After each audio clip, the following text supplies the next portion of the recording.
Bueno, nada. Muy bien. Muy bien, pues nada. Vamos a esperar ahí 5 para que sean exactos. Vamos a una cosa como si fuese un lanzamiento espacial. Vamos a ver.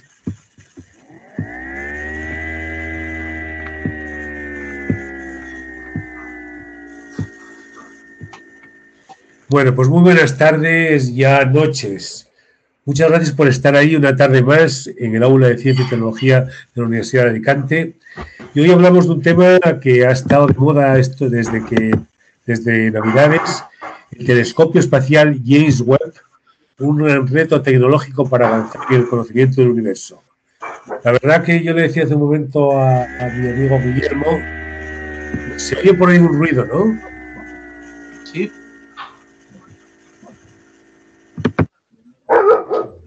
Y ladridos. Y ladrido de perro, sí.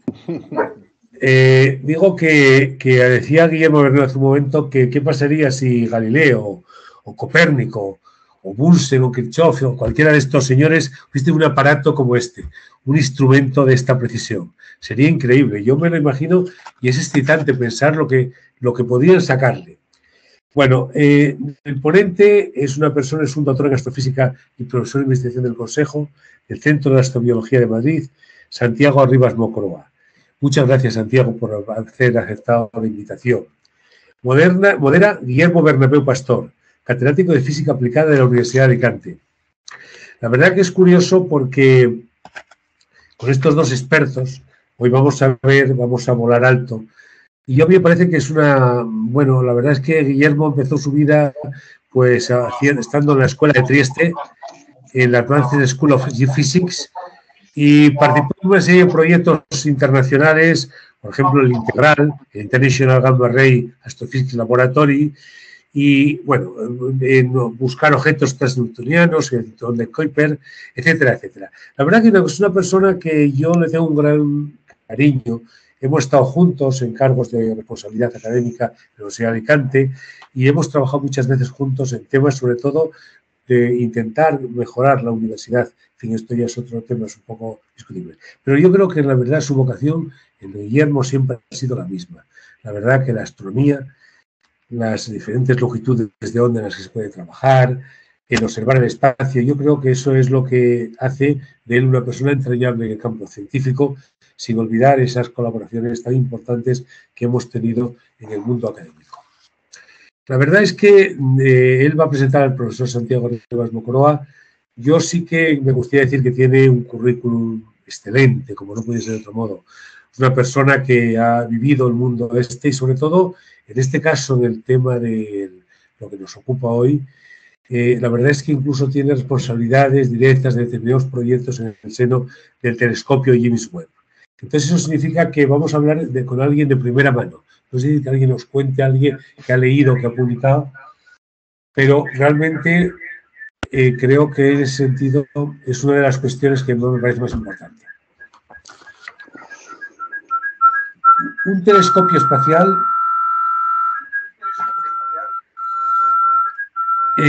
no sufre, una de las cosas que tiene ventaja es que no sufre ningún tipo de contaminación lumínica. Y que tenemos interferencias en casa. Sí, a ver si podemos. ¿Hay algún micro conectado por ahí? Sí, hemos de solicitar que se apaguen los micros, por favor. Los micros, sí. No apague el micro. Que creo que la verdad que el telescopio espacial, la gran ventaja que tiene es que no le afecta la contaminación lumínica que a los telescopios en tierra les afecta tan grandemente. La verdad es que yo creo que es una cosa que cuando alguien como el director de misiones de la NASA decía que el equipo Webb es el telescopio más moderno que se haya lanzado nunca al espacio, la verdad es que no, o sea, creo que significa eso. Significa que estamos ante una maravilla tecnológica que, como ocurren todos los días muchas cosas, no le damos importancia, pero realmente... Y una de sus características más importantes es que tiene espejos primarios segmentados, como los grandes telescopios que tenemos en Tierra. La verdad es que el telescopio fue lanzado el 25 de diciembre desde la base de Guayana y es un observatorio programado para orbitar alrededor del Sol, a fin de estudiar el Sol, ha sido un proyecto conjunto de la NASA y de la Agencia Espacial Europea y la Agencia Espacial Canadiense. Estará en órbita a 1.500 millones de kilómetros de la Tierra. El Hubble está a más de el Webb estará en una órbita más de 1.500 millones de kilómetros de la Tierra. Ha costado más de 10.000 millones de dólares. Cuando se lanzó al espacio, se lanzó un Ariane 5 de la Agencia Espacial Europea. Y hay que reconocer que en este proyecto España ha tenido bastante participación. Muchos de los proyectos que hay a bordo son proyectos de españoles y creo que esto es lo más importante que podemos decir del tema. La verdad es que, como dice el propio Arribas en alguno de sus últimos trabajos, va a permitir estudiar la época en la que surgieron los primeros objetos luminosos en el universo primigenio. Yo, que soy geólogo, la verdad que para mí me parece importantísimo. Las primeras estrellas, las primeras galaxias, los primeros agujeros negros. Bueno, sin más, Guillermo, tienes la palabra para presentar al profesor Arribas. Muy bien. Pues en primer lugar, buenas tardes a todas y a todos y expresar mi agradecimiento al Aula de Ciencia y Tecnología porque una vez más ha optado por un tema de actualidad, pero además dentro de un campo que me es muy querido, ¿no? y que me es muy cercano y de tanta actualidad como es la astrofísica, ¿no? En este caso. La verdad es que allá por los años 90, justamente en 1990, se lanzó el telescopio espacial Hubble. Ya representaba un hito en el devenir de la observación en astronomía, sin ninguna duda. Por entonces, la comunidad astronómica española era bastante reducida, diría yo. No había muchos centenares de astrónomos que se dedicaran a estudiar el universo. Juntamente con el crecimiento del nacimiento del Hubble, también es cierto que la comunidad astronómica española comenzó a crecer y sobre todo a situarse en primera línea de investigación en el campo de la astrofísica. Precisamente yo creo que Santiago Arribas Moncoroa, a quien le agradezco que haya tenido la deferencia de prestarnos su tiempo, pues ya por entonces ya iniciaba una carrera muy sólida que, entre otras cosas, pues le llevó a trabajar justamente en el telescopio espacial Hubble, en Baltimore, en Estados Unidos, entre otros muchos lugares. Santiago Arribas es profesor de investigación del Consejo Superior de Investigaciones Científicas, CSIC, en el Centro de Astrobiología en Madrid. Pero también ha trabajado en otras instituciones, como acabo de decir, precisamente en el Instituto Científico del Telescopio Espacial Hubble, en Baltimore, Estados Unidos, en el Instituto Astrofísico de Canarias, en la Universidad de Oxford y también ha trabajado para la Agencia Espacial Europea. Santiago representa esa vanguardia española en el mundo de la astrofísica, sin ninguna duda. Presenta más de 300 publicaciones. Cuando uno entra en el ADS de astronomía, pues tiene alrededor de más de 300 publicaciones, sin duda alguna. Yo creo que es un bagaje impresionante. Repito, allá por los 90 la comunidad astronómica era pequeña, hoy es muchísimo más amplia y además encontramos españoles en la vanguardia de casi en todos los temas, en todos los campos de la astronomía. No puedo dejar de recordar que justamente a los pocos años de la puesta en órbita del telescopio espacial Hubble, organizamos la primera reunión científica de la Sociedad Española de Astronomía en Alicante.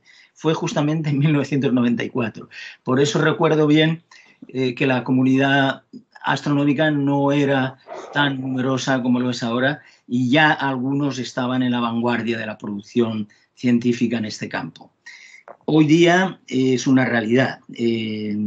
Santiago Arribas Moncoroa lleva más de 2 décadas trabajando justamente en el proyecto del telescopio espacial Hubble y además coordina varios programas científicos que se llevarán a cabo con este telescopio. Es decir, como ha dicho Salvador hace un momento, nos va a hablar alguien que está inmerso en el proyecto, no alguien que ha leído, ha aprendido algo sobre el telescopio espacial Hubble.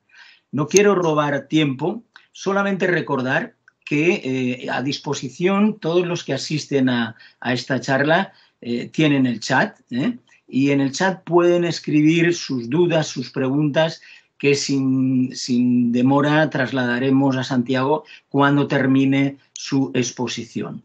Por mi parte, poco más que decir. De nuevo, reiterar el agradecimiento al Aula de Ciencia y Tecnología por tener la deferencia de permitirnos compartir este avance científico que debe serlo para toda la humanidad. En unos momentos tan complicados, tan complejos como los que estamos viviendo, esto es un ejemplo de cooperación entre distintos países y puestos al servicio de la sociedad. Muchas gracias y Santiago, cuando quieras. Pues muy bien, buenas tardes a todos. Muchas gracias, Guillermo, por la presentación. Muchas gracias también a Salvador Ordóñez por la invitación a dar esta conferencia y, por supuesto, a todos ustedes por estar conectados, ¿no? Estoy realmente encantado de contribuir a las actividades de divulgación del Aula de Ciencia y Tecnología de la Universidad de Alicante. Como ya han comentado los profesores Bernabeu y Ordóñez, voy a hablar esta tarde del telescopio espacial James Webb. Posiblemente algunos de ustedes ya sepan que este telescopio fue lanzado al espacio el 25 de diciembre del año pasado y en este momento se encuentra en una fase de ajustes y comprobaciones. Al final de esta conferencia voy a comentar algunos de los hitos que se han alcanzado hasta este momento y cuáles son las próximas fases del proyecto. Pero antes voy a hablar de otros temas y para ordenar un poco la charla los indico aquí en esta transparencia. Voy a empezar con una introducción sobre algunos aspectos generales del proyecto. Posteriormente comentaré muy brevemente cuál ha sido el legado del telescopio Hubble en algunos campos científicos y esto me va a permitir poner en contexto los temas científicos del James Webb. Aquí intentaré dar una visión general de los campos científicos en los que esperamos que el James Webb haga aportaciones importantes. Luego comentaré cuáles son las características técnicas principales del telescopio y sus instrumentos científicos en los que, como ya se ha comentado, pues ha habido una relevante participación española. También voy a hablar brevemente sobre los hitos alcanzados hasta la fecha y en concreto voy a hablar del lanzamiento, de los despliegues que se han hecho en el espacio, de la entrada en órbita y del ajuste de la óptica del telescopio. Y finalmente voy a comentar cuál es el estado de la misión en este momento y cuáles son las siguientes fases. Para ayudar a no perderse en esta conferencia, aquí en la parte de abajo de algunas transparencias pongo los diferentes temas que voy a tratar e indico con un color más oscuro el tema que estoy tratando en cada momento.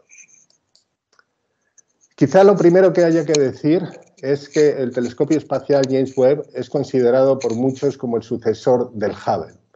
Aunque sus características técnicas son muy diferentes a las del Hubble, va a permitir muchos campos científicos iniciados por este último. Por tanto, podemos decir que es el sucesor científico del telescopio Hubble.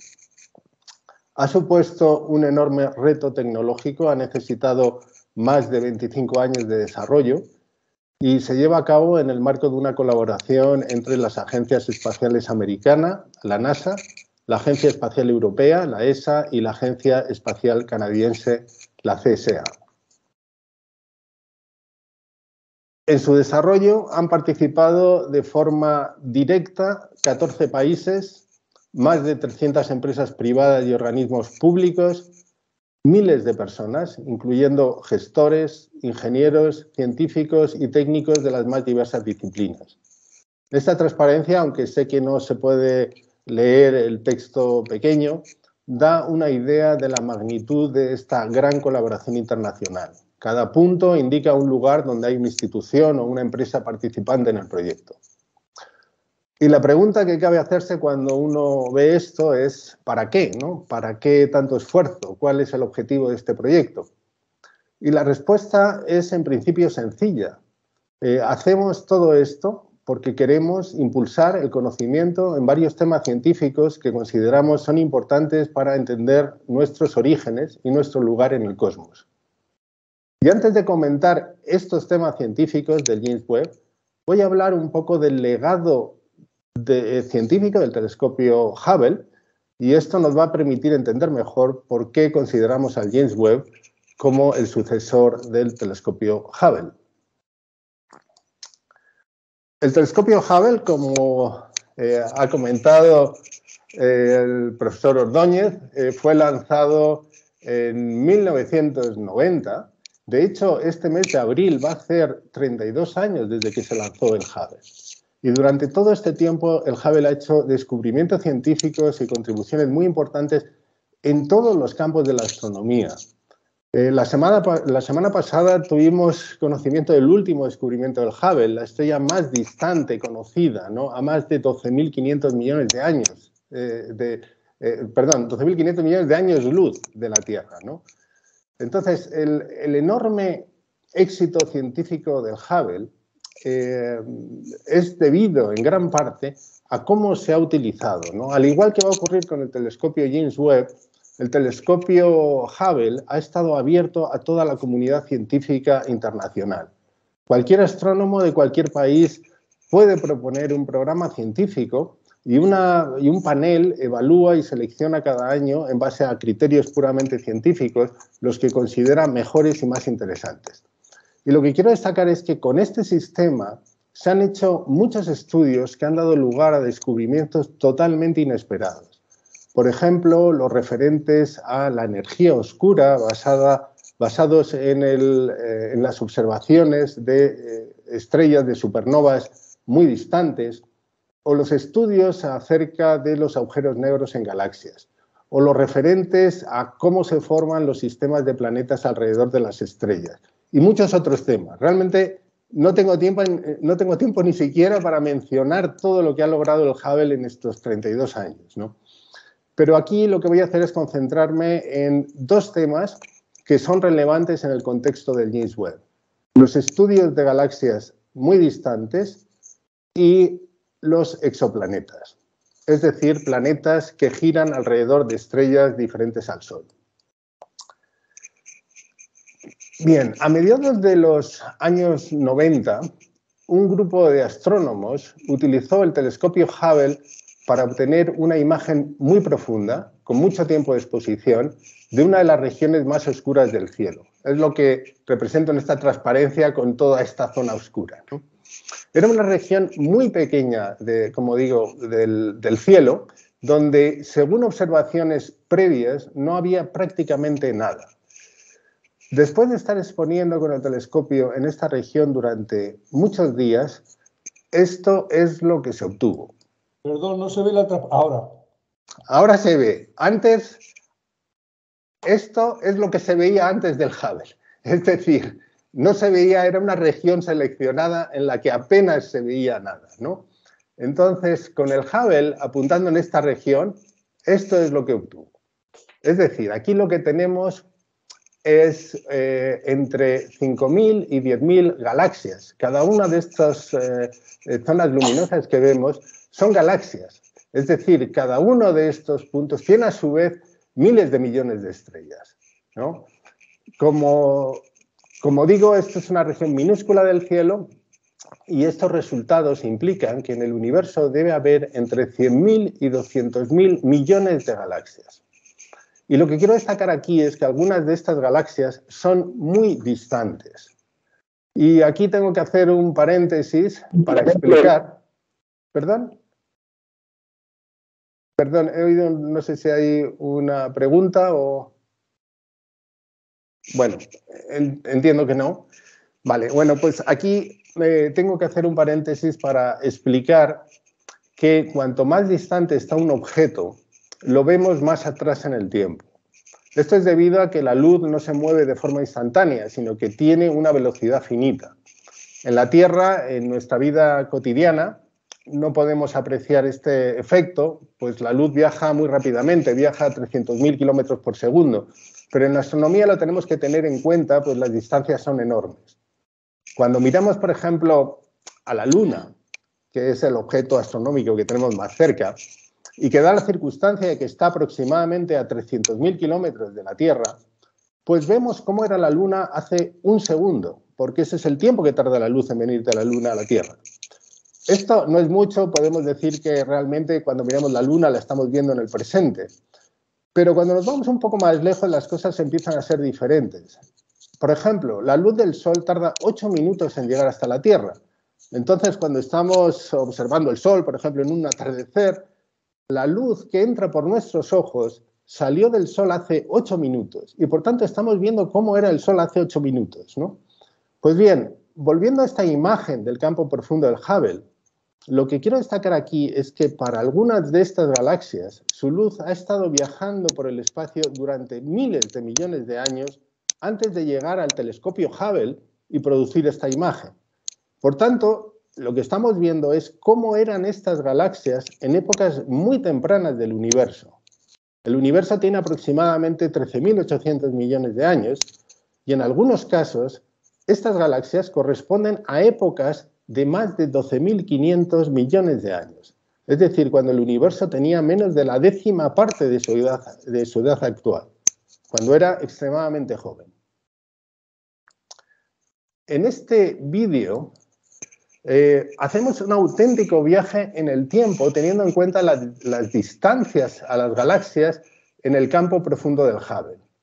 Las galaxias que pasan más rápidamente y desaparecen de la imagen son aquellas que están más cerca en distancia, es decir, las que corresponden a épocas más cercanas en el tiempo. A medida que va avanzando el vídeo, vemos las galaxias más y más distantes y, por tanto, estamos explorando etapas cada vez más tempranas en la historia del universo. Estos estudios sobre galaxias tan lejanas fueron sorprendentes. No se esperaba, cuando se lanzó el Hubble, no se esperaba que tuviera la sensibilidad para alcanzar tan lejos y para poder ver galaxias tan distantes.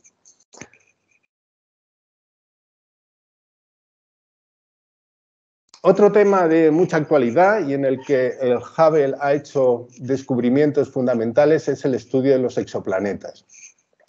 Es decir, planetas que orbitan estrellas diferentes al Sol. Cuando se lanzó el Hubble en 1990, no se conocía ningún planeta fuera del sistema solar. De hecho, el primer exoplaneta alrededor de una estrella como el Sol fue descubierto en 1995. Y la verdad es que fue descubierto con telescopios terrestres.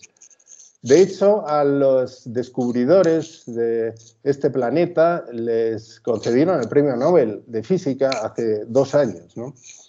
Pero el asunto es que hoy, a fecha de hoy, hemos identificado en torno a 5.000 exoplanetas.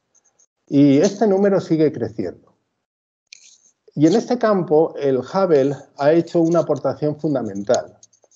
A principios de este siglo hace unas observaciones que permiten detectar la presencia de algunos elementos químicos en la atmósfera de un exoplaneta. Es decir, que gracias al Hubble empezamos a estudiar la composición química de las atmósferas de los exoplanetas. Esto es un cambio cualitativo de enorme importancia, pues al poder caracterizar el contenido químico de las atmósferas de los exoplanetas, estamos abriendo la puerta a estudiar la presencia de elementos y compuestos químicos que son compatibles con la vida. Hay que decir, para que estos estudios, los que se hacen ahora, tanto con el Hubble como con telescopios terrestres acerca de las atmósferas de los exoplanetas, son bastante limitados y aún estamos muy lejos de poder hacer estudios concluyentes respecto a la existencia de vida en otros planetas. Pero el camino se ha abierto. Ya hemos empezado a caracterizar la química en las atmósferas de otros planetas. Bien, ahora, después de haber comentado estos temas científicos desarrollados por el Hubble, voy a describir los 4 grandes temas científicos del James Webb y voy a comentarlos ahora individualmente. Uno de estos temas científicos es estudiar lo que llamamos primera luz. Por primera luz nos referimos a la primera generación de estrellas y de galaxias que surgieron en el universo. Lo acabo de comentar. Con el Hubble se han descubierto y estudiado galaxias muy distantes que corresponden a épocas muy tempranas en la historia del universo. Pero estas galaxias, estudiadas por el Hubble, no son las primeras que existieron. Con un telescopio más potente que el Hubble, podríamos explorar cómo fueron etapas aún anteriores. Y esto es exactamente lo que esperamos hacer con el telescopio James Webb. Observar épocas anteriores y, en concreto, llegar hasta la época en la que surgieron las primeras estrellas, las primeras galaxias y los primeros agujeros negros en el universo. Además de las primeras galaxias, y paso ahora al segundo tema del James Webb, vamos también a observar muchas otras galaxias que están más cerca en distancia y en tiempo a nosotros. Esto está representado en esta figura, donde arriba a la derecha tenemos el Big Bang y en esta dirección va creciendo el tiempo. Aquí estamos en el presente, donde tenemos el James Webb, y esta es la época donde surgieron las primeras galaxias. Pues bien, vamos a estudiar las propiedades de todas estas galaxias también, de todas las galaxias formadas en épocas posteriores, y estudiando sus propiedades podemos ver cómo se han ido transformando, cómo han ido evolucionando. Y no me refiero solo a cómo han ido cambiando su forma, cómo han ido cambiando su morfología, sino también cómo han modificado algunas de sus propiedades más profundas. Por ejemplo, cómo ha sido la formación de estrellas en las diferentes épocas cósmicas en estas galaxias. Y por tanto, y dado que los elementos químicos se crean fundamentalmente en las estrellas, cómo ha ido evolucionando el contenido químico del universo a lo largo de su historia. Otro objetivo científico importante del James Webb es entender en detalle cómo se forman las estrellas y los sistemas de planetas a partir de las nubes de gas y polvo. Estudiando las propiedades físicas y químicas de muchos de estos sistemas planetarios en formación en sus diferentes fases, podemos entender cuáles son los procesos físicos que determinan su evolución. Gracias a estos estudios podremos comprender cómo se formó nuestro propio sistema planetario, es decir, cómo se formaron los planetas en el sistema solar, incluyendo, por supuesto, la Tierra, ¿no? Y finalmente, otro de los temas importantes del James Webb es el estudio de los exoplanetas. Gracias al James Webb vamos a caracterizar con mucho más detalle que como lo hemos hecho con el Hubble, las propiedades físicas y químicas de algunos exoplanetas y estudiar si estas son compatibles con la existencia de vida. En algunos casos vamos a poder hacer imágenes y espectroscopía de algunos exoplanetas, de los que ahora solo sabemos de su existencia de forma indirecta. En muchos casos, por lo que conocemos como método de la velocidad radial, es decir, por el movimiento de la estrella como consecuencia de la fuerza gravitatoria que ejercen estos planetas. También, y gracias a la técnica de los tránsitos, que luego también voy a comentar brevemente, vamos a poder estudiar las propiedades y composición química de sus atmósferas en más detalle que con el Hubble, y si estos elementos y moléculas, si algunos determinados elementos y moléculas existen, como el agua, el ozono, el dióxido y monóxido de carbono, el metano, que en principio pueden ser consistentes con la existencia de vida.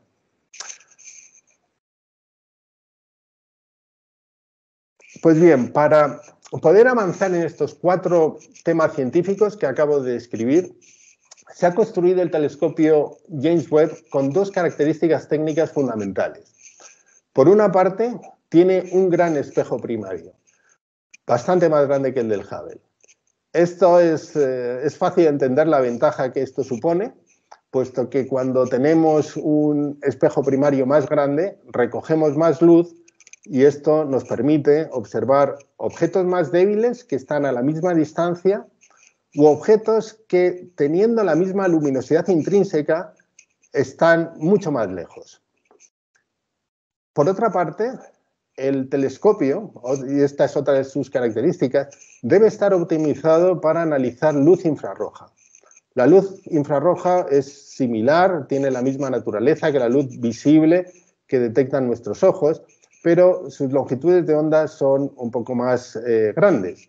Entonces, pero la luz infrarroja tiene varias ventajas a la hora de estudiar los 4 temas científicos que he mencionado. Una de ellas es que, debido a la expansión del universo, las galaxias distantes que queremos observar con el James Webb se alejan de nosotros a gran velocidad. Y debido a este movimiento relativo, la luz que emiten esas galaxias, o la luz que emitieron esas galaxias hace muchos años, en el ultravioleta y en el visible, se modifica su longitud de onda y se desplaza hacia el infrarrojo cuando llega hasta nosotros.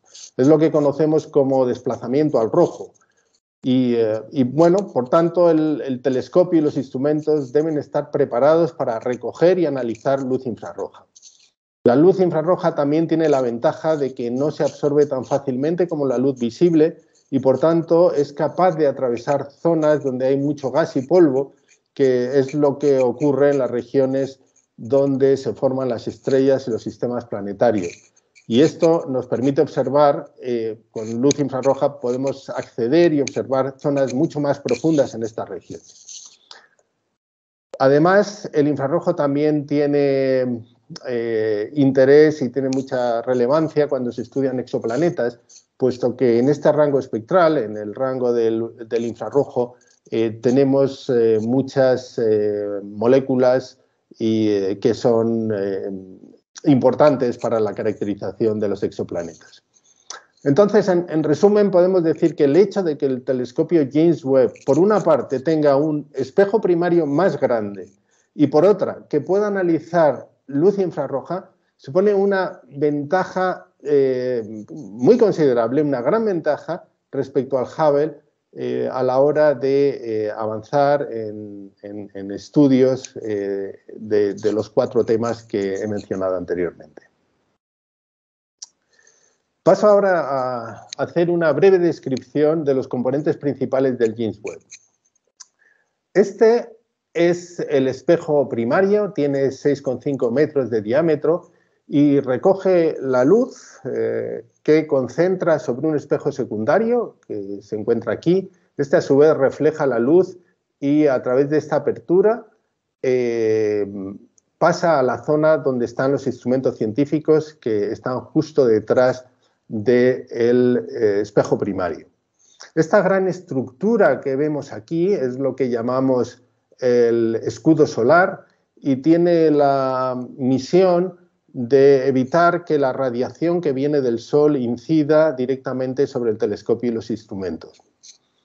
En esta parte de aquí es donde está el módulo de control. Aquí tenemos la electrónica, el sistema de navegación, los propulsores, también el sistema y la antena de comunicaciones, etc.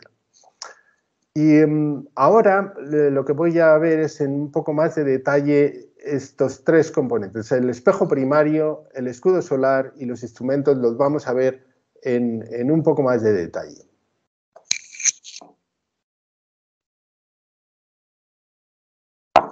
Como he dicho, el espejo primario tiene 6,5 metros de diámetro y por tanto es mucho mayor que el Hubble. Aquí podemos comparar en esta imagen arriba a la derecha los tamaños. En área, el espejo del telescopio James Webb es como 7 veces la del telescopio Hubble. Como se ha mencionado también previamente, es un espejo segmentado que está compuesto por 18 hexágonos individuales. El material utilizado para hacer estos segmentos es el berilio, que es un material muy ligero, pero al mismo tiempo muy robusto, y está recubierto por una fina capa de oro. Esto es así porque el oro es el elemento que refleja mejor en el infrarrojo. El hecho de que el espejo sea segmentado supone dos ventajas muy importantes.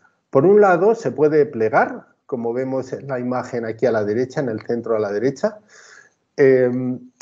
Y esto es clave porque de otra forma no entrarían las cápsulas de los cohetes que disponemos en la actualidad.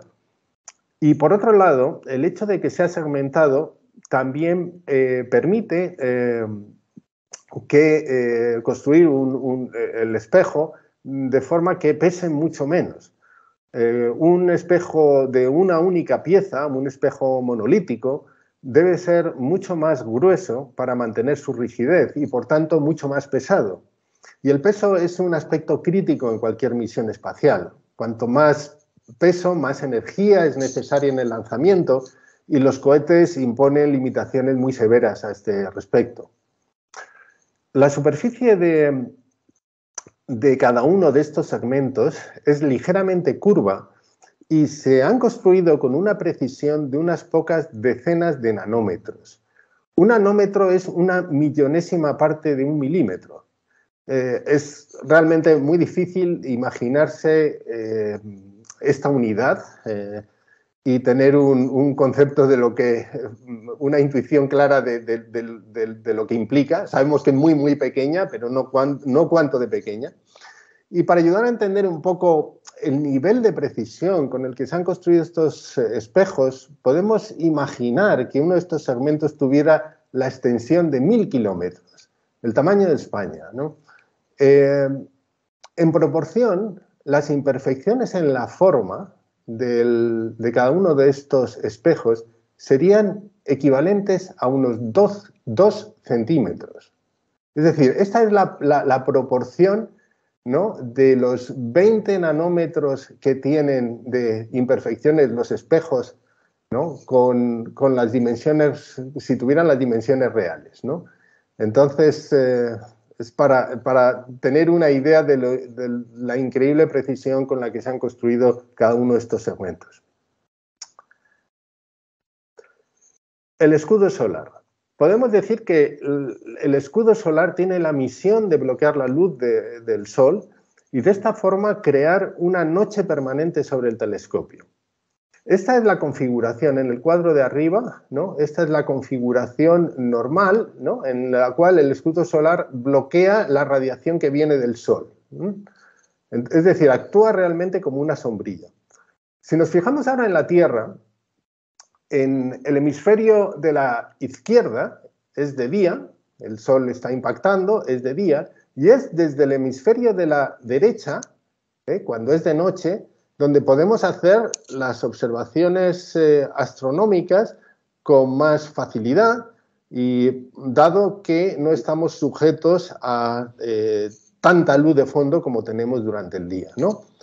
Pues de forma similar, si ponemos el escudo solar, nos garantizamos que reducimos la radiación que viene del Sol y de esta forma creamos esta noche permanente sobre el telescopio.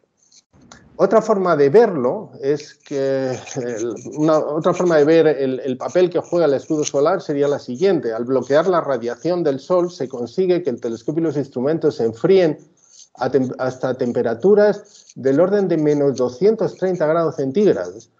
Y bueno, si no bloqueáramos la luz, el telescopio estaría a una temperatura de unos 100 grados centígrados y por el hecho de estar calientes emitirían radiación infrarroja, y una radiación infrarroja que se mezclaría y se confundiría con la que queremos medir en los objetos astronómicos y por tanto perdería sensibilidad. El tamaño del escudo solar es enorme, 21 metros por 14 en sus extremos. Este es más o menos el tamaño de una cancha de tenis y, lógicamente, para lanzarlo hay que lanzarlo también de forma plegada. No caben en las cápsulas de los cohetes semejante estructura. Tiene 5 capas de un material compuesto que es el Kapton. Tiene unas propiedades muy especiales, no solo térmicas, sino también de resistencia. Está cubierto también por una ligera capa de sílice que contribuye a minimizar los efectos de los meteoritos.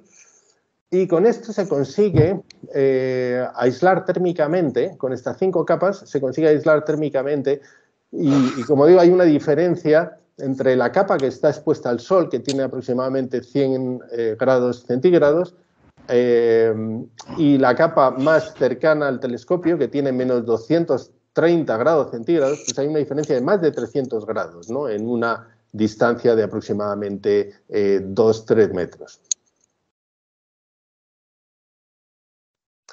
Bien, paso a comentar los instrumentos científicos. El James Webb tiene 4 instrumentos científicos. Uno es una cámara, este es el nombre, NIRCam, está construida por la Universidad de Arizona. Este otro instrumento es un espectrógrafo, está construido por la Agencia Espacial Canadiense. Me voy a centrar en estos 2 instrumentos, NIRSPEC y MIRI, porque son 2 instrumentos en los que ha habido participación española. NIRSPEC es un espectrógrafo que analiza la luz en longitudes de onda del infrarrojo cercano, es decir, en longitudes de onda entre 0,6 y 5 micras. Ha sido desarrollado por la Agencia Espacial Europea y tiene también contribuciones de la NASA. El contratista principal ha sido Airbus. Y ya antes de comentar algunas cosas acerca de este espectrógrafo, voy a recordar en qué consiste un espectrógrafo. Con un espectrógrafo lo que hacemos es descomponemos la luz en sus diferentes longitudes de onda, en sus diferentes colores, de forma similar a como lo hace un prisma. De hecho, muchos espectrógrafos utilizan prismas para descomponer la luz. Esto que vemos aquí sería un espectro, ¿no? Esto, digamos, sería un espectro en el visible y aquí estaría un espectro en el infrarrojo. Nuestros ojos no pueden ver esta luz, no podemos observar el espectro en el infrarrojo, pero por supuesto los detectores que tienen los instrumentos sí detectan los espectros en el infrarrojo. Lo importante que quiero transmitir es que analizando los espectros podemos obtener muchas propiedades de los objetos astronómicos que observamos. Podemos obtener las propiedades físicas, la temperatura, la densidad, también la composición química, qué elementos químicos forman los cuerpos que observamos y también cuáles son los movimientos de esos cuerpos. No solo los movimientos con relación a nosotros, sino también los movimientos internos que pueda haber en estos objetos. Es decir, que con los espectros obtenemos muchísima información de los objetos astronómicos que observamos. Las imágenes son también importantes, pero como digo, los espectros nos dan mucha información sobre las propiedades físicas, químicas y cinemáticas de los objetos. Bien, pues NIRSPEC es un espectrógrafo que descompone la luz y que nos permite estudiar estas propiedades de los objetos, pero no es un espectrógrafo corriente, es un espectrógrafo de altísimas prestaciones y nos permite hacer 3 tipos de observaciones. Por un lado, lo que llamamos espectroscopía multiobjeto, que como su nombre indica, nos permite obtener espectroscopía de muchos objetos a la vez. Y esto es posible gracias a un dispositivo muy novedoso desarrollado por NASA, que está basado en tecnología microelectromecánica. Y gracias a este dispositivo podemos seleccionar la luz que entra y que sale, la luz que entra en el espectrógrafo de una manera muy detallada. Consiste en 4 cuadrantes con alrededor de 1/4 millón de obturadores pequeños, de microobturadores. Esto tiene aproximadamente 100 micras, que podemos abrir y cerrar, ¿no? Entonces, abriendo y cerrando estas pequeñas ventanas, permitimos que la luz pase o no al espectrógrafo. Y de esta forma podemos obtener espectros de muchos objetos a la vez, ¿no? Otro tipo de observaciones que podemos hacer con el espectrógrafo es lo que llamamos espectroscopía tridimensional. Básicamente consiste en obtener simultáneamente miles de imágenes de una zona del cielo, pero cada una de estas imágenes en una longitud de onda, en un color ligeramente diferente. De esta forma podemos caracterizar una región del cielo espectralmente, podemos caracterizarla espectralmente con muchísimo detalle, ¿no? Y por último, este espectrógrafo permite realizar espectroscopía de altísima precisión, y esto es muy importante para el estudio de los exoplanetas, y en particular para lo que llamamos los tránsitos. Un tránsito está representado aquí en este pequeño vídeo, ¿no? Un tránsito es cuando un planeta pasa enfrente de su estrella, ¿no? Esto produce una caída en el flujo de la estrella que medimos, pues parte de la luz queda bloqueada por el planeta, ¿no? Entonces, analizando la curva de luz, podemos obtener información acerca del tamaño del planeta. Pero además, como ocurre en este vídeo, si el planeta tiene atmósfera, parte de la luz que viene de la estrella atraviesa la atmósfera y, según su composición, deja una huella, unas marcas características en el espectro. Entonces, analizando estas marcas, podemos saber cuál es la composición de la atmósfera del planeta, ¿no? Tengo que decir que estas medidas necesitan ser muy, muy precisas, pues los planetas son mucho más pequeños que las estrellas. En este vídeo el tamaño del planeta se ha exagerado para facilitar la explicación, pero en la práctica los planetas, en la realidad los planetas son muchísimo más pequeños, y esto hace que las medidas, las marcas que deja la luz de la estrella cuando atraviesa la atmósfera son realmente muy pequeñas, y es necesario tener espectrógrafos con mucha precisión, con la capacidad de detectar estas pequeñas variaciones. Este es el otro instrumento, MIRI, que se ha desarrollado al 50% entre un consorcio europeo en el que participa España y la Universidad de Arizona. Es el único instrumento que funciona en lo que llamamos infrarrojo medio. Este instrumento es necesario enfriarlo hasta los menos 266 grados centígrados. Esto es cerca del cero absoluto de temperaturas, solo tiene 7 grados sobre el cero absoluto. Y con este instrumento hacemos 3 tipos de observaciones. Hacemos imágenes, también espectroscopía tridimensional, como he indicado con el otro instrumento, y también coronografía para la observación de exoplanetas. Aquí esta técnica consiste en bloquear la luz que viene de la estrella para poder observar regiones de poca luminosidad alrededor de la estrella, y de esta forma detectar planetas.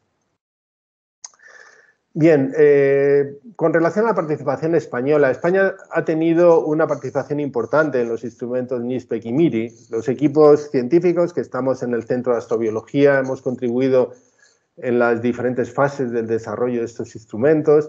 Ahora estamos participando en los equipos de verificación en órbita, ahora se están comprobando los instrumentos en órbita, y estamos contribuyendo a estas actividades. Y en cuanto al telescopio esté listo, pues vamos a desarrollar programas científicos con estos instrumentos, ¿no? También hay que destacar que el Instituto Nacional de Técnica Aeroespacial ha construido un elemento que fue clave para calibrar el instrumento MIRI en particular. La fotografía podemos ver ese desarrollo hecho en el INTA.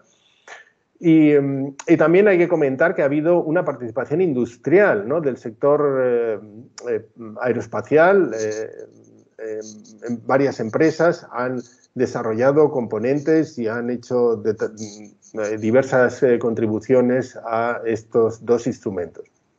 También hay que tener en cuenta que España es miembro de la Agencia Espacial Europea, y por tanto también hay españoles totalmente integrados en los equipos de la ESA, asociados a estos instrumentos, y en algunos casos pues con altas responsabilidades. Muy bien, ahora ya voy a hablar para ir finalizando, los hitos alcanzados desde el lanzamiento y voy a empezar comentando el propio lanzamiento. Como ya he dicho, este se llevó a cabo el 25 de diciembre en un cohete europeo, Ariane 5, y desde la Guayana Francesa. Y lo que hay que decir es que el lanzamiento fue un gran éxito. Y esto fue así porque se ajustó con gran precisión la trayectoria óptima hacia la órbita. Por ello, las correcciones a la trayectoria que hubo que hacer después del lanzamiento fueron muy pequeñas y necesitaron muy poco combustible. Y esto es importante porque cuanto más combustible ahorremos, más tiempo de vida tendrá la misión, ¿no? Y porque de hecho el combustible es lo que va a determinar el fin de la misión. Una vez que este se acabe, no podremos mantener el telescopio en la órbita y no podremos tampoco conseguir que apunte donde queremos, ¿no? Entonces, gracias al excelente lanzamiento, la misión puede durar bastante más de los 10 años que estaban planeados inicialmente. El número de años que vaya a durar la misión hay que confirmarlo, hay que estudiarlo, pero gracias, como digo, a este lanzamiento tan exquisito que se realizó, pues la misión puede durar bastante más de los 10 años que estaban inicialmente planeados.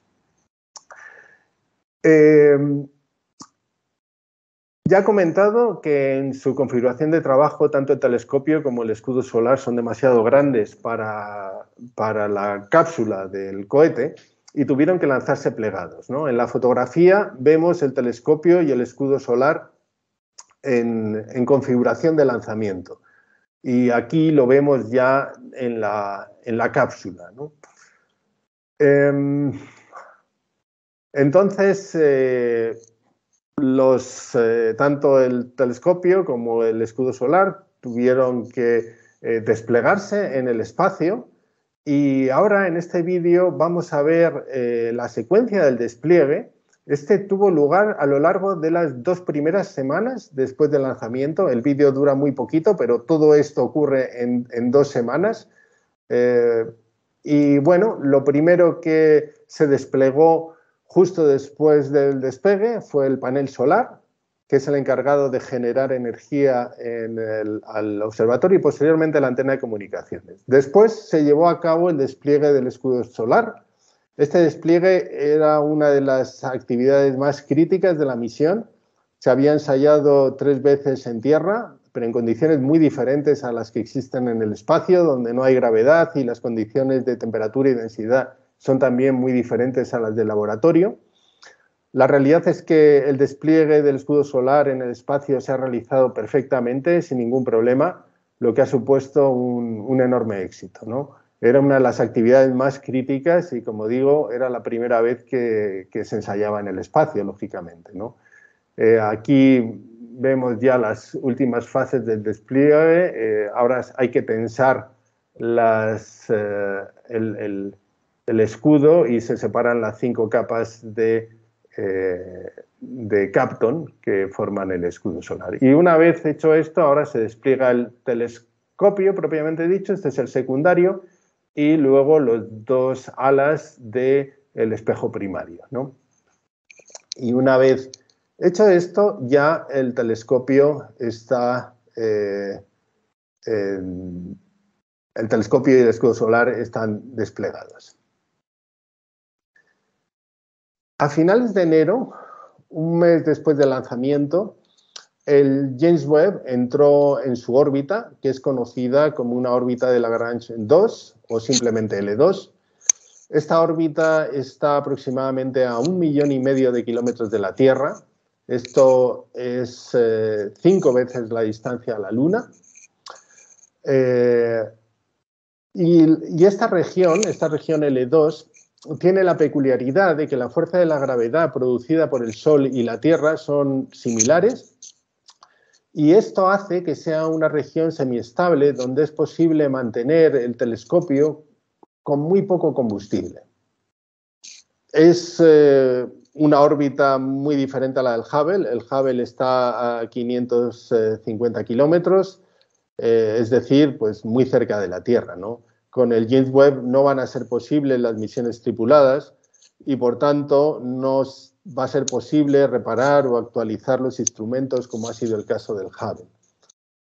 El James Webb orbita al Sol al mismo tiempo que la Tierra y esto, lógicamente, facilita las comunicaciones entre la Tierra y el telescopio y también permite que funcione adecuadamente el escudo solar, puesto que el Sol, la Tierra y el telescopio están siempre más o menos alineados, ¿no? Y digo que más o menos, pues la órbita del telescopio es un poco más complicada, no es simplemente la órbita del punto L2. Realmente lo que hace el telescopio es orbitar al punto L2. Aquí tengo un vídeo que lo muestra, en el que aquí tenemos el telescopio que orbita alrededor del punto L2, aquí está la Tierra, ¿no? Y esto es así porque si realmente el telescopio estuviera en el punto L2, lo que ocurriría es que la Tierra y el Sol estarían siempre alineados para el telescopio, siempre los tendría enfrente y esto complicaría mucho las comunicaciones entre el telescopio y la Tierra porque el Sol estaría detrás justo y produciría muchas interferencias. El hecho de que orbita alrededor del L2 hace que ya no estén tan alineadas la Tierra y el Sol desde el telescopio y entonces facilita mucho las comunicaciones con la Tierra. Por otro lado, si estuvieran perfectamente alineadas, la Tierra haría sombra sobre el telescopio y realmente necesitamos que el Sol ilumine las placas solares que son las que generan electricidad en el módulo de control del telescopio. Una vez que se han realizado los despliegues y que el telescopio ha alcanzado su órbita, la siguiente actividad ha sido el alineamiento de la óptica del telescopio. Esto ha consistido en ajustar los 18 segmentos del primario y el secundario con una altísima precisión. Aquí de nuevo estamos hablando de precisiones del orden de nanómetros. Y para ello, cada uno de los 18 segmentos del espejo primario tiene 7 actuadores que permiten mover, girar y cambiar ligeramente la curvatura de cada uno de estos segmentos individualmente. También podemos mover y girar la orientación del espejo secundario. En total,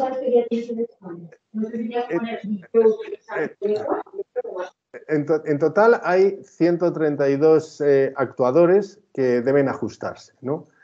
Entonces, inicialmente los segmentos tienen desajustes del orden de milímetros y esto hace que realmente se comporten como 18 espejos pequeños e independientes, ¿no?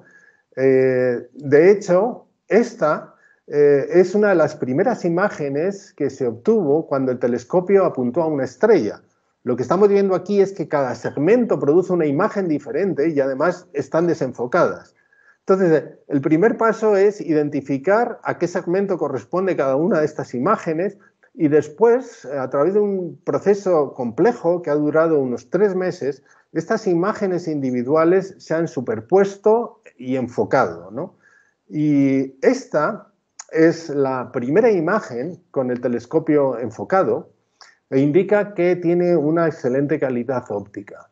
Aunque esta es una imagen técnica, en principio no tenía ningún interés científico, simplemente era para comprobar el ajuste de la óptica, nos permite ver aquí detrás todos estos objetos que hay aquí, son realmente galaxias en el fondo de la imagen, ¿no? Y nos indica el enorme potencial científico del telescopio.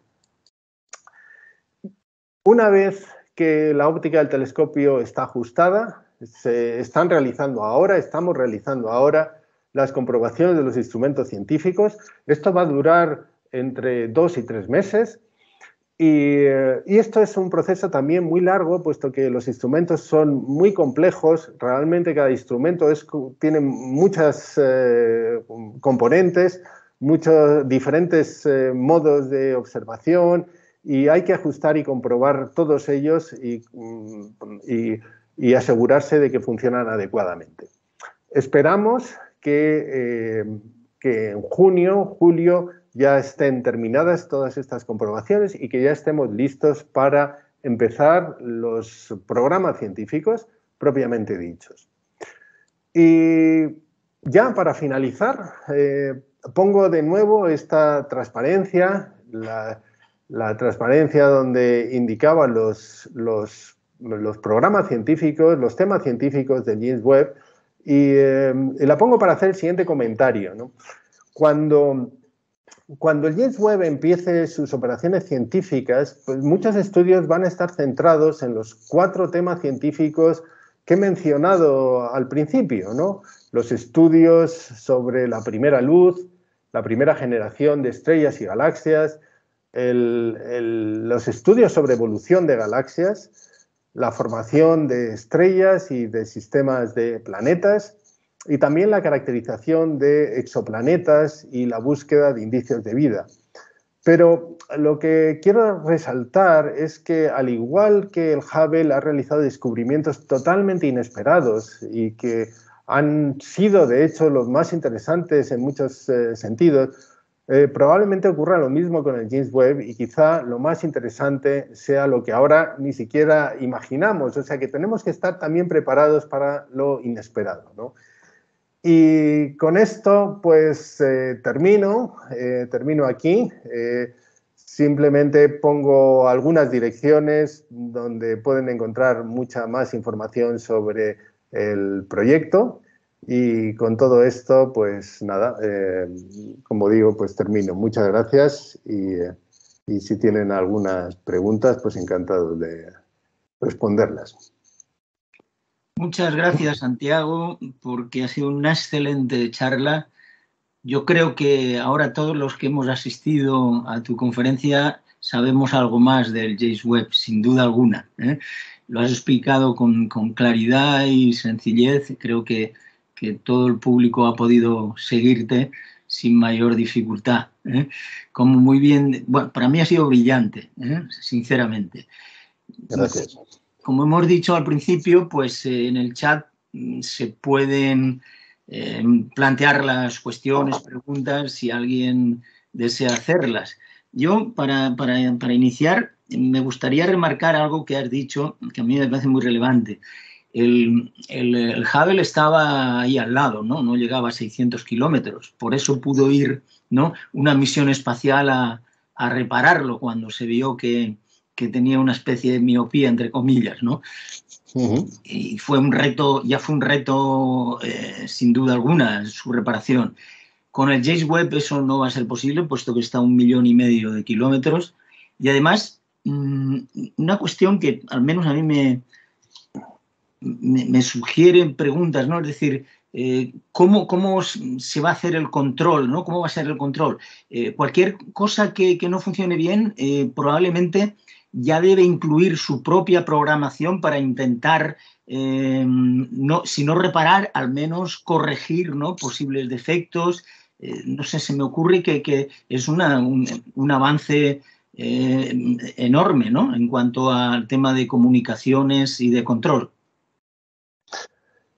Sí, bueno, lo primero que podría decir es que en el telescopio James Webb, en el proyecto, se ha invertido mucho para no llegar a ese punto en el cual haya esos problemas, ¿no? Es decir, este proyecto ha tenido como he mencionado, más de 25 años de desarrollo y ha estado sometido a un nivel de control, de pruebas, de testeados tremendo. Yo creo que nunca ningún otro proyecto espacial ha estado sometido a ese nivel de control como ha estado sometido el proyecto del James Webb, ¿no? Eso por un lado, ¿no? Es decir, ha habido una aproximación muy preventiva, ¿no?, preventiva para evitar problemas en el espacio, sabiendo además que no hay las posibilidades de reparar posibles problemas como con una misión tripulada, como ha sido el caso del Hubble. Entonces, esto quizás es lo más relevante. También es cierto que los componentes críticos, pues en muchos casos han estado duplicados, o sea, hay algunos elementos, no se puede hacer con todos, pero con algunos elementos que sí son críticos, pues están duplicados o tienen, digamos, el repuesto incorporado para en caso de que surjan problemas en el espacio, ¿no? Sí, la comunicación, por otro lado, bueno, es relativamente, no voy a decir fácil, porque aquí no hay nada fácil, pero el hecho de que la órbita L2 vaya compasada con la Tierra, pues de alguna forma facilita las comunicaciones con el telescopio y bueno, hay una cierta capacidad de resolver problemas, pero claro, hay que identificar los problemas. Hay algunos que tendrían muy difícil solución, ¿no? Otros, pues sí hay un cierto margen para hacer pruebas o hacer algún tipo de modificaciones desde tierra para intentar repararlos. Muy bien, muchas gracias. Otra cuestión que te quería preguntar, has comentado que el tema del combustible es crítico, ¿no? Es decir, entonces, eso significa que la energía que suministran los paneles solares no son suficientes para el mantenimiento de la misión. Esta es la cuestión que te planteo. Sí, no son suficientes. Los paneles solares realmente generan electricidad para el módulo de control, para la electrónica de todo el observatorio, pero la propulsión requiere realmente combustible para poder mover y para poder mantener el telescopio en la órbita, ¿no? Entonces, sí, no, la electricidad generada por los paneles no es suficiente para esto, ¿no? Ajá, de acuerdo. Ahora veo alguna pregunta del chat que te voy a trasladar. Sí. Una de ellas la plantea Miguel Ángel Satorre, que dice, al ir atrás en el tiempo, en el vídeo que nos ha enseñado, la densidad de galaxias no parece aumentar. ¿Necesitamos ir más atrás en el tiempo para apreciar algún tipo de variación? Si no la hay, ¿a qué es debido? Gracias. Bueno, vamos a ver. El vídeo que he puesto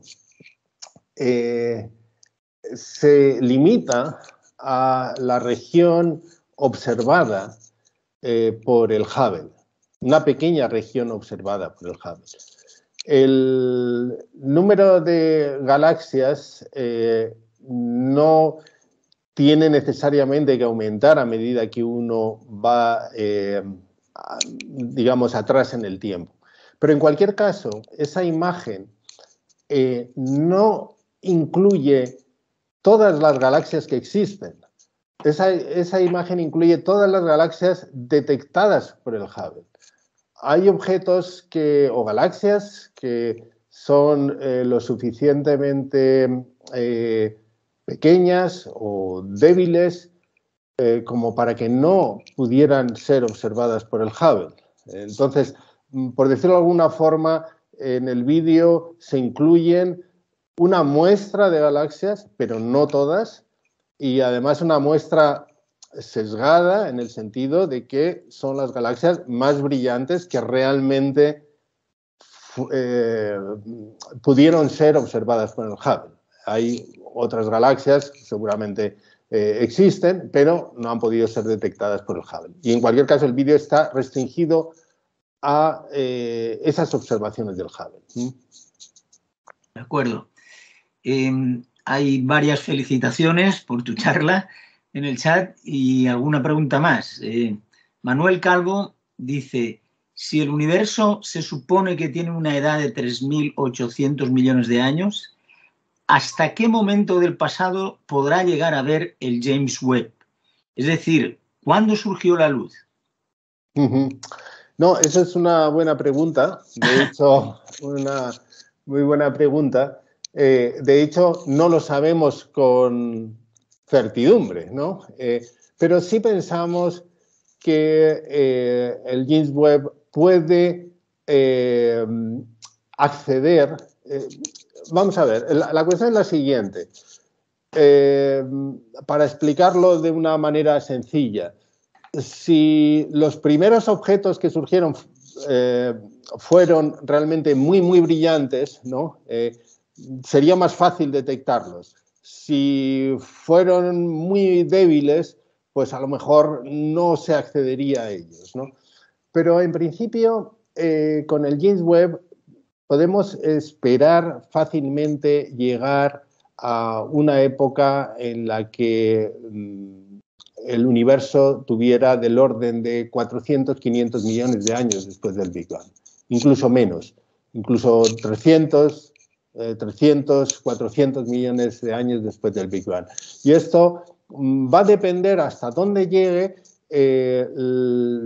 cómo son esos primeros objetos, las propiedades de esos primeros objetos que aún obviamente no conocemos, ¿no?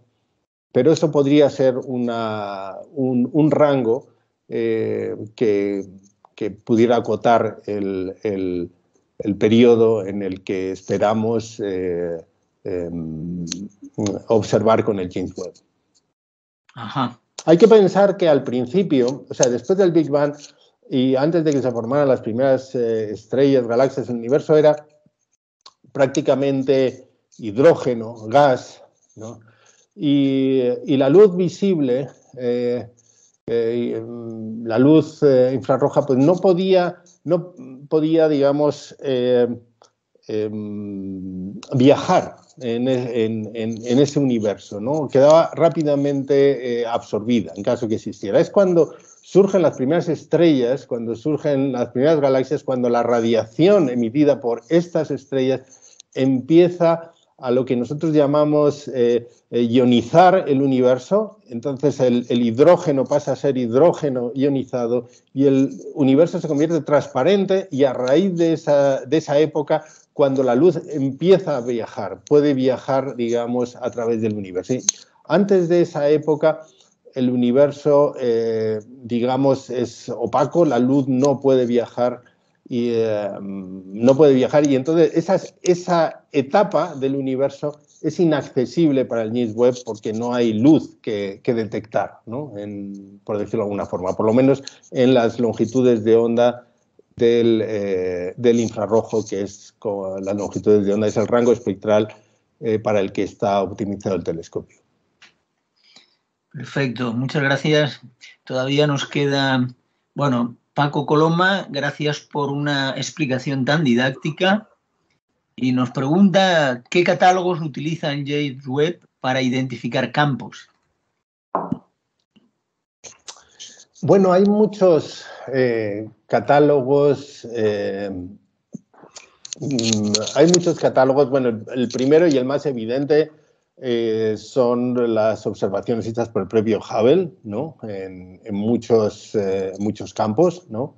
Pero también hay otros satélites que proporcionan información sobre los objetos astronómicos. Estoy pensando en Gaia, un satélite europeo que ha caracterizado la Vía Láctea y las estrellas de la Vía Láctea con mucho detalle.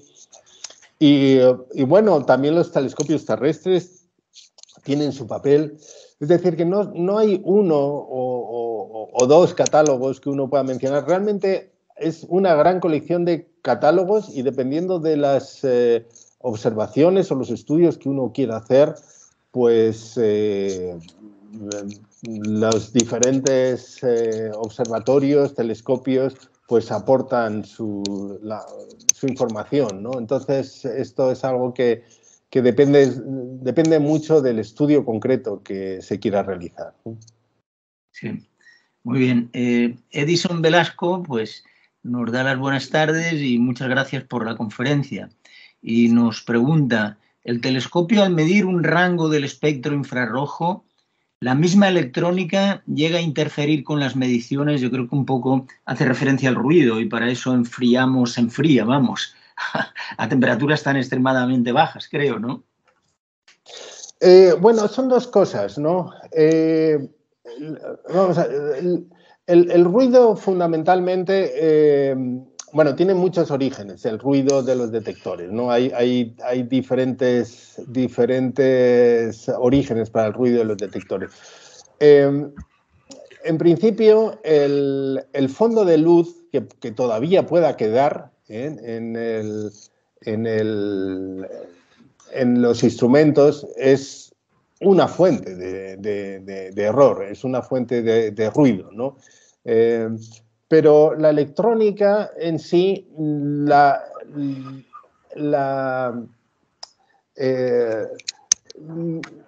de alguna manera, mientras que el detector esté frío, se reduce mucho la contribución de la radiación que pudiera producirse como consecuencia de la temperatura del detector o del telescopio. Y entonces, bueno, pues ese digamos que sería el factor fundamental. La interferencia entre la luz que se recibe y la electrónica de los instrumentos no suele ser un problema, no suele ser una fuente relevante de ruido, ¿no? Generalmente está más asociado a la temperatura, que no se pueda controlar. En particular, por ejemplo, el instrumento MIRI, que es muy exigente para que, desde el punto de vista térmico, necesita estar a temperaturas muy bajas. Pues si no se consigue, no se consiguen esas temperaturas, pues entonces estará sometido a unos niveles de ruido pues, que limitarán las observaciones. Pero la luz recibida no interfiere, no es una causa de ruido añadido. No, generalmente no. Bueno, tenemos una pregunta de Antonio Sánchez que dice, es una pregunta del ego total. Y bueno, aquí todos no sabemos todo, así que está bien preguntar. La pregunta nos viene a decir, bueno, ¿cómo consiguen en las observaciones que unas galaxias no tapen a otras? Supongo que se refiere a no interfieran con otras, será el poder de separación del instrumento o algo así, ¿no? Bueno, vamos a ver, hay veces que ocurre, que una galaxia tapa a otras. Pero no suele, digamos, ser un problema. Desde luego, una de las cosas que generalmente tenemos en bastante cantidad son el número de galaxias, ¿no? Entonces, el que normalmente, pero bueno, normalmente es difícil que una galaxia tape a otra. Lo que sí ocurre a veces es que hay galaxias que están en lo que llamamos procesos de fusión y que realmente no es una galaxia, sino que estamos viendo dos galaxias que están en un proceso de colapso, ¿no? O de colisión, más correctamente, ¿no?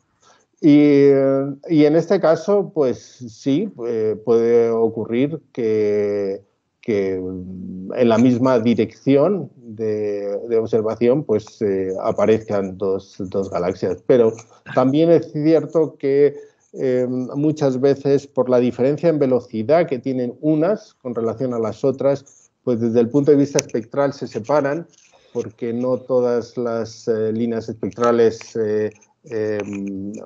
caen en la misma zona del detector. Dependiendo de la velocidad relativa, pues se pueden separar. Y digamos que hay procedimientos para analizarlas individualmente, si es que esas galaxias son lo suficientemente interesantes o hay algún estudio que requiere estudiarlas en mucho detalle. Pues hay métodos para separarlas de alguna forma, ¿no? Ajá. Bueno, Antonio Sánchez puede comprobar que esa pregunta del ego total pues era interesante, ¿no? En cualquier caso. Por supuesto que sí.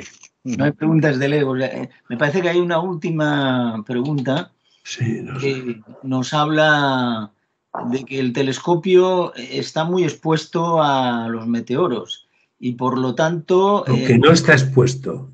muy expuesto, dice. No está el telescopio muy expuesto. No está muy expuesto. Dice. A meteoros y por lo tanto no hay posibilidad de que estropee cualquier elemento componente importante. Es decir, yo entiendo que se refiere a que está expuesto a meteoros Está y expuesto, tanto, sí. que puedan estropear elementos, componentes, etcétera. Efectivamente, esto es algo que sí, es así. El telescopio está expuesto a colisiones, a pequeños meteoritos que colisionen y que dañen de alguna manera algún componente. En general, no se espera que esto sea muy significativo. Hay un deterioro con el tiempo de algunos elementos, empezando por el propio espejo, ¿no? Hay un deterioro pues, normal, esperado. Siempre hay una cierta incertidumbre, puede ocurrir con más frecuencia, pueden ocurrir eventos de alguna forma inesperados o que ocurran con mayor frecuencia de lo esperado, pero en principio no creemos que esto vaya a ser un factor muy limitante para las observaciones, ¿no? Pero la posibilidad de que haya un evento de este tipo catastrófico, pues siempre está ahí. No creemos y no esperamos que ocurra, pero sí, siempre claro. hay una probabilidad de que ocurra. Efectivamente. Tenemos también una pregunta de Ana Laguna, nuestra Ana, entiendo, que nos comenta, dice, bueno, ¿puede la temperatura del espacio alrededor del telescopio afectar a algunos materiales de los que está hecho? O de otra manera, ¿cuál es la vida que se espera que tenga el telescopio? Bueno, la temperatura en el espacio, donde estamos prácticamente en el vacío, la temperatura de alrededor no es como cuando estamos aquí en la Tierra. El telescopio se calienta si incide radiación sobre él. Si inciden los rayos del sol, se calienta. Pero si no inciden los rayos del sol, no hay temperatura, digamos, no hay un ambiente alrededor que caliente al telescopio, ¿no? Entonces, perdona, la pregunta exactamente cuál era, me he perdido un poquito. Bueno, si ese ambiente puede afectar a alguno de los materiales de los que está hecho, sí. y de otra manera, ¿cuál es la vida que se espera que tenga? Ya, no, vamos a ver. Esa temperatura, obviamente el telescopio está preparado y diseñado para funcionar a muy bajas temperaturas, que son las temperaturas que se van a conseguir bloqueando la radiación del sol. Los materiales no se van a deteriorar por estar a esa temperatura. Realmente el efecto limitante del observatorio, como he dicho, es el combustible. Eso es lo que va a hacer que la misión se pierda. No que haya un deterioro en los materiales del telescopio, ¿no? En principio deberían preservar sus propiedades porque no es particularmente dañino la temperatura a la que están. Está pensado para que estén a esas temperaturas, ¿no? Ajá. Y bueno, creo que será la última. En principio, José comenta, dice, el telescopio dispone de ruedas de inercia para su orientación, al igual que el Hubble. ¿Cuántas y si las tiene redundantes? Y bueno, y luego añade, ¿cuál es la finalidad del ala de momento, es decir, de Momentum Wing? Ajá. Muy bien, todas muy buenas preguntas todas. Vamos a ver si el telescopio James Webb tiene este tipo de giróscopos, llamamos giróscopos, que son los que permiten realmente orientar y cambiar la orientación del observatorio en el espacio. Tenemos un cuerpo flotando en el espacio y tenemos que reorientarlo, y esto lo hacemos a base de giróscopos. Y de hecho son redundantes. Este es uno de los elementos que hay que incluir en caso de que alguno de estos giróscopos fallen. De hecho, en el Hubble tenemos experiencia de fallos con los giróscopos y por tanto es un elemento de los que claramente hay que poner de forma redundante, ¿no?